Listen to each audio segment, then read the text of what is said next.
네, 자 다음은 돈이 보이는 뉴스를 통해서 오늘 시장의 투자 아이디어를 찾아보도록 하겠습니다. MBN골드 황대현 매니저입니다. 어서 오십시오. 예, 안녕하세요. 어제 우리 시장의 특징부터 보고 갈까요? 일단 어제는 한마디로 축약을 한다 환율이 정말 굿이었다. 뭐 이렇게 좀 말씀드립니다. 왜냐하면 전혀 미국 시장의 조정으로 다 근심을 안았었습니다. 그러나 근심을 안고 주가는 반등을 했다는 부분이고요. 특히 외국인이 쌍끌이 매수로 하답을 했다는 것이 어제장의 특징이다라고 이제 볼 수 있습니다. 즉 뭐냐면 외국인이 환율을 보는 현 시장에 대한 대응의 흐름을 보여줬던 것이 외국인의 거래소, 코스피, 코스닥의 수급이었다 이렇게 우리가 볼 수 있겠고요. 제가 계속 최근에 말씀드린 상반기 대비 다른 하반기의 패턴 흐름이 주가에 반영된 하루였다라고 우리가 볼 수가 있겠죠. 자, 특징적인 종목은 뭐였습니까? 일단 어제 이제 간판 대형주들의 주가 상승이 좀 돋보였던 하루였다 봅니다. 상당히 섹터들이 미국의 흔들림에 대비 성숙한 이런 모습을 과거와는 다르게 보여줬던 부분인데요. 바로 이제 업종 대표주들의 흐름이 상당히 안정적이었습니다. 삼성전자뿐만 아니라 현대차라든가 또는 삼성 SDI 뭐 이런 종목군들의 포스코홀딩스와 더불어서 수출 관련주, 경기 관련주 모두 전반적으로 안정된 이런 모습을 보이면서 특히 후발 섹터들에게 힘을 실어줬던 하루였다 이렇게 좀 보는데요. 어제 또한 물론 이제 전통적인 2차 전지보다는 약간 이제 응급제에서 전체적으로 이제 내려간 이런 모습을 보이면서 일부 폐배터리라든가 또는 최근에 충전 프로그램 쪽에 관련된 충전 관련주의 주가의 탄력이 좀 보였던 부분이고요. 자동차 업종도 어저께 수출 관련주의 현대차나 이런 부분이 안정이 되면서 또 테슬라 관련주 명신산업의 상승이 눈에 좀 돋보였던 하루였다 이렇게 보겠고요. 또 어제 애플은 최근에 꾸준하게 현재 주가의 흐름이 좋았습니다. 바로 본방송에서 말씀드렸던 손떨림 방제 자화전자가 어저께 9%대 다시 급등한 이러한 모습을 보이면서 그런 부분이 카메라 모듈 관련주까지 확산되는 이런 모습을 좀 보였죠. 또한 항공, 방산 이런 부분과 더불어서 스마트 그리드라든가 전력 부분에 이런 어떤 섹터들이 주가의 흐름들이 상당히 대형주에 따라가는 후발적으로 따라가는 이런 모습을 좀 보였다 봅니다. 반면에 이제 최근 이제 인플레이션 정점론 얘기가 나오면서요.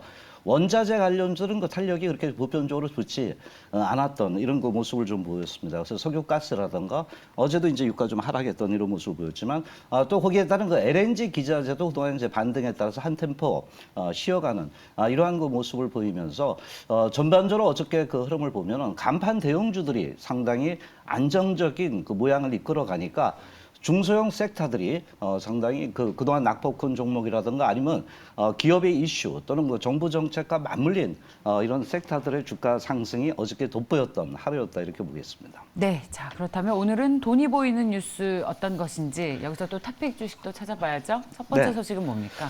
일단 최근에 이제 인플레이션 감축법에서 여러 가지 호재와 악재가 이렇게 우리나라에 반영되고 있는데 일단 또 하나의 호재로 볼 수 있는 부분 중에 하나가 바로 충전 인프라 투자라는 부분인데 일단 인플레이션 이런 감축법이 통과되면서 미국의 각 주의 행보가 좀 틀려졌다는 뉴스입니다. 특히 텍사스 주에서는 이런 프로젝트에 의한 재원이 이제 마련된다는 거죠. 그래서 최근 이제 5년간 전기차 부분에 세액 공제를 해주고 있기 때문에 여기서 이제 전기차 시장이 커지면서 충전소 이런 부분과 같이 동반 상승한다는 이런 측면들이 부각이 되면서요. 계속 투자 재원에서 투자를 하고 있다는 부분이 미국의 텍사스주에서 이제 시작이 됐다 이렇게 봅니다. 그래서 이런 부분에서 이제 같이 맞물린 밸류체인의 가치 사슬에서 이제 전체적으로 자동차에서 충전, 폐기물 뭐 이런 부분까지 이제 확산되고 있다는 하나의 뉴스다 이렇게 볼 수 있습니다. 그래서 이제 미국 시장도 볼 때 전기차 시장이 올해 또 30% 이상 성장이 될 수 있다는 이런 부분이 부각이 되고 있는데 특히 이제 최근에 들어와서 전반적으로 볼 때 바이든 정부의 기후 때문에 전기차 시장에 대한 계속 그 확장에 대한 정책 부분은 이런 그 카테고리가 연결된 섹터들에도 부각이 될 수 있다는 뉴스고요.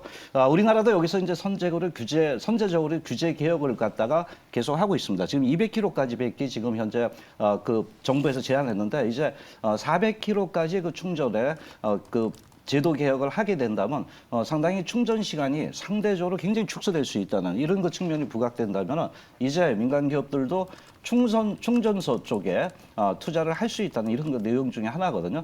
특히 최근에 그 SK 네트워크스가 충전소 기업을 인수했다는 부분이 하나의 최근 그 시장의 흐름을 반영하고 있다라고 이제 우리가 볼 수 있겠고요. 자, 관련주 한번 볼까요? 일단 그 전체적으로 볼 때 그 원익 PLE 같은 경우가 이제 전기차 급속 충전기 쪽이 좀 부각될 수 있겠고요. A-Pro 2차 전지에 또 급속 충전 기술을 보유하고 있죠.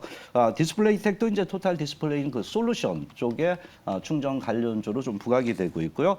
대우 플러스나 또는 아모센스는 최근에 유선 대비 그 무선 충전 쪽에 좀 많이 부각이 되고 있습니다. 그래서 그런 부분과 또 SK트래픽은 최근 주가 급등락을 좀 했던 부분이지만은 바로 SK 네트워크스의 인수라는 이런 측면들이 나타나면서 최근 각자 충전소 업종들의 그 주가들의 그 변화가 진행이 되고 있다 이렇게 좀 볼 수가 있는데요.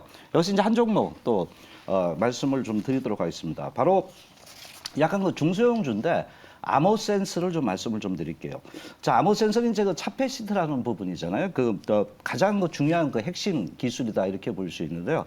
바로 무선 충전기의 그 송신부에서 수신부에 아무런 제약 없이 그 자기장의 누설 없이 전달할 수 있는 핵심 부품입니다. 그래서 이 부분이 최근에 계속해서 그 부각이 되고 있는데 왜냐하면 삼성전자의 그 이런 그 플래그십 쪽에 차폐 시트를 공급하고 있는 종목군 중에 하나다 이렇게 볼 수 있겠고요. 또 동기업이 갖고 있는 바로 이제 그 UW 기술 부분인데 이거 이제 바로 그 이런 그 통신칩은 그 애플이라든가 최근 그 전체적으로 NXP라든가 이런 부분에서 굉장히 주요 핵심 부품으로 좀 부각이 되는데 이런 그 NXP 쪽에 공식 파트너사로 좀 부각이 되고 있습니다. 그래서 이런 부분에 이제 통신 모듈화 칩에 의해서 무슨 통신까지 연결되는 역할을 하는 가장 그 주요 부품이라고 볼 수 있죠.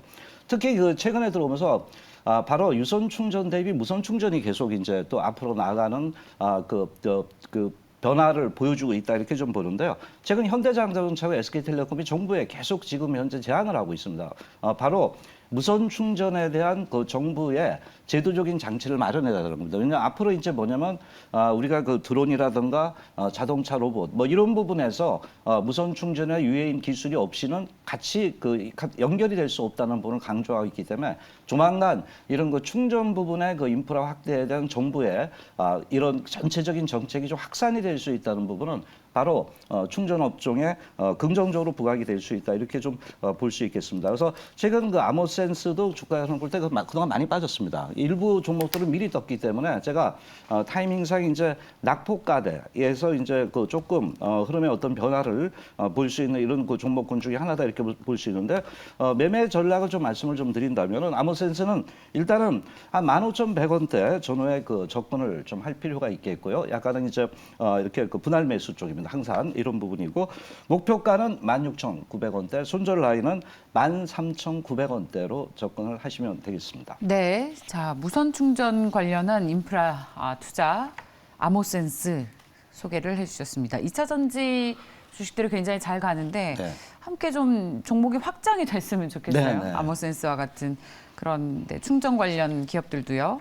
자, 다음 소식 보겠습니다. 이번에 아이폰 14 출시와 관련한 소식이군요. 네, 빼놓을 수 없는 뉴스다 이렇게 볼 수 있는데요. 네. 자, 뉴스의 행간을 좀 우리가 좀 해석할 필요가 있다고 봅니다. 일단 이제 오픈됩니다. 사전 예약을 좀 하게 됩니다. 그래서 이제 9월 30일부터 바로 이제 10월 16일인데 아이폰 14 시리즈에 보면은 이제 자신감과 비싸다는 게 그 두 가지가 교차가 되고 있습니다. 그래서 아이폰 14 가격은 이번에 물론 좀 환율 때문이라는 부분도 있지만 상당히 한국의 그 프리미엄이 좀 높다, 많이 부유했다, 비싼 프리미엄이라는 얘기가 좀 나오곤 있지만은 현재 그 왜 이런 그 환경이 가격이 조성되면서 아이폰 14에 주목을 받는가를 우리가 봐야 된다고 보고 있습니다. 일단 최근 볼 때 그 애플에서 이제 이번에 그 초도 물량을 그 13% 정도 늘렸다고 좀 말씀드린 한 9,300만 대 정도 되는데 여기에 대한 배경을 볼 때 일단은 물론 이제 팬덤이라는 부분도 있지만 중국 쪽에서 방향이 좋습니다. 바로 이제 중국 내 유통업체에서 이런 그 아이폰 14를 확보하기 위한 선불금, 미리 돈을 준다는 거죠. 이런 그 부분을 갖다가 그 경쟁이 붙었다는 겁니다. 그래서 아이폰 14에 대한 어떤 기대감도 중국 쪽에서조차 기대가 있다 이렇게 볼 수 있겠고요. 거기에 대한 이제 배경에는 이제 고급화 부분이고요.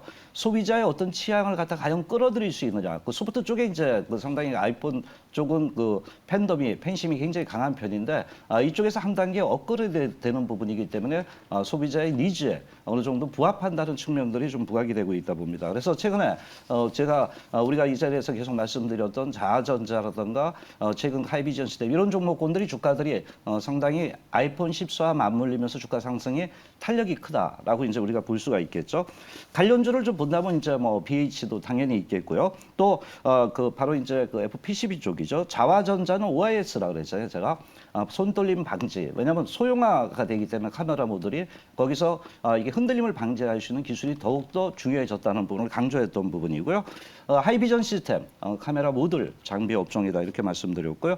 그 외에 이제 더구전자라든가 아모텍 이런 종목군들이 현재 있다 이렇게 볼 수 있습니다. 오늘 이제 이 종목 중에서 하나를 좀 말씀을 드린다면 가장 대표적인 종목. 그동안 이제 지수 흐름에 대한 어떤 변화 때문에 대형주를 조금 그 말씀을 안 드렸는데 오늘은 너무나 잘 알고 있는 종목입니다. LG 이노텍을 좀 말씀을 좀 드리도록 하겠습니다. 물론 이제 LG 이노텍은 상당히 시장에서 요란했는데 요란한 만큼 주가는 가지 못했던 부분이지만 그 지수 측면들이 그 최근에 같이 움직였던 부분이 하나가 아닌가 이렇게 보겠고요. LG 이노텍은 이제 가장 중요한 게 앞으로는 실적입니다. 그래서 3분기에 그 현재 실적 부분이 금리 속도에서 실적 쪽에 이제 포커스를 맞춰준다고 볼 때 바로 우리가 LG 이노텍을 바라봐야 되는 부분은 실적 부분이 과연 좋아지는가를 봐야 된다고 보는데 일단 상반기 매출 좋았죠. 77% 정도 늘었고 전반적으로 여기서 이제 어느 쪽이 이제 성장이 됐냐 볼 때 카메라 모듈 쪽입니다. 즉 광학 센서 부분의 매출이 늘었다는 부분이 상당히 전장 부품에 대한 기대가 높아지고 있다는 부분이고요. 최근 이제 이런 부분을 볼 때 그 아이폰 13 부분에서도 그 수익 부분이 계속 그 검어지고 있었다라고 이제 우리가 볼 수가 있겠죠. 또한 그 최근에 볼 때 카메라 모듈 부분의 어떤 변화 부분은 아이폰 부분에 대해서 소비자들이 느끼는 어떤 시각의 변화, 즉각적으로 느낄 수 있느냐 볼 때 좀 느끼고 있답니다. 우리가 이제 삼성전자가 바로 이게 접는 롤러블 그러니까 이런 접는 폰이 나오면서 갤럭시 폴드 4가 나오면서 변화가 있었잖아요. 바로 소비자의 시각이 변화할 수 있는 프로그램 또 이런 부분에 어떤 그 카메라 모듈 부분의 변화가 있지 않나 이렇게 좀 볼 수 있겠고요. 그래서 특히 아이폰 14의 그 출하량에서 가장 이제 그 모델에서 스펙이 어느 쪽으로 많이 변했나 볼 때 제가 볼 때는 광학 모듈 센서입니다. 그래서 이 부분에 가장 그 강점이 있는 게 LG 이노텍이라고 우리가 볼 수가 있겠죠. 그래서 이 부분에서 이제 좀 그 부각이 될 수 있겠고요. 좀 비쌉니다. 그러나 이런 부분 볼 때 아이폰의 이런 스펙의 효과가 더 크다는 쪽으로 시장의 무게 중심이 변하고 있다라고 우리가 볼 수가 있겠습니다. 그래서 현재 그 하반기에 과연 이제 LG 이노텍의 매출을 봤을 때 전체적으로 14조에서 한 18조까지 도리어 늘어날 수 있다는 네. 이런 그 시장의 전망은 상당히 LG 이노텍이 긍정적이다 이렇게 볼 수 있겠고요. 네. 영업이익도 한 20% 정도 늘어난답니다. 네. 그래서 이 부분과 더불어서 마지막으로 이제 그 카메라 부분에서 전장 테슬라의 매출이 있었고 이제 애플카가 남았다는 것에 주목을 좀 할 필요가 있다 이렇게 좀 볼 수가 있습니다. 매매 전략까지 같이 말씀을 드릴게요. 일단은 매매 전략은 지금 가격대 한 34만 3천 원대 전후 접근하시고요. 목표가는 38만 원, 손절가는 32만 4천 원대로 하시면 되겠죠. 자, 저희 오늘 이거 이제 방송 보고 계신 민성지성 아빠님께서 네. LG 이노텍 주가 많이 올랐는데 막상 거래할 때 보면 무거워서 한 그렇죠. 번도 큰 수익을 준 적이 없다라고 말씀을 하십니다. 하반기에 아마 성장선이 이제 부각이 될 것 같습니다. 특히 네. 애플카를 주목할 필요 있다라고 말씀을 드립니다. 애플카요? 네. 앞으로 이제 테슬라에서 예. 전장의 카메라 모듈이 이번에 센서가 1조 이상 그 매출이 있었습니다. 그래서 애플카는 뭐냐면 이제 애플이 그동안 카메라 쪽에서 집중을 했는데 아마 이제 그 애플카라는 게 2024년도를 예상해도 좀 빨라질 수 있습니다. 그래서 프로젝트 팀이 이제 형성이 됐는데요. 애플에서 갖고 있는 것은 프로그램 쪽인데 제조업은 약합니다. 특히 이제 카메라 센서라든가 카메라 모듈 부분은 한국, 중국, 일본 쪽입니다. 그래서 제가 볼 때 애플에서 이제 컨택할 게 이제 그 대만 쪽의 폭스콘 쪽을 얘기를 하고 있는데 다양해야 됩니다. 예. 그래서 이런 부분에서 아마 애플카 재료도 향후에 나올 수 있다 봅니다. 아직은 좀 불확실하죠. 애플카가 언제 출시되는지 출시 아, 과정이 순탄치 그러니까 않고 아직은 그렇죠. 그런 부분이 일정이 있죠. 확실하지 않기 때문에 원래 애플이 좀 완벽주의를 예. 굉장히 추구하는데 그래서 예. 애플카를 노리고 지금 들어가기에는 아직은 좀 과정이 순탄치 않을 그렇죠. 것 같다. 일단은 그 실적을 먼저 말씀드렸고요. 예. 일단은 포인트는 바로 아이폰 14에 두고 그 다음에 이제 향후 장래 퓨처 쪽에 그 어떤 그 재료가 있느냐 볼 때 바로 애플과도 대기하고 있다는 부분을 말씀을 드리는 겁니다. 자, MBN골드 황대현 매니저와 함께했고요. 무료 방송 있으시면 전해주십시오. 예, 오늘 그 오후 5시에 바로 이제 9월 달이 시작이 됐습니다. 그래서 여기서 이제 그 과연 상당히 시장은 근심을 안고 올라갑니다. 바로 한일 속에 사라지거든요. 그래서 하반기는 다르다 부분에 대한 섹터 부분에 대한 그 매매 전략을 말씀드리고 중심주 또 공개를 하도록 하겠습니다. 네, 자 여기까지 듣겠습니다. 고맙습니다. 네.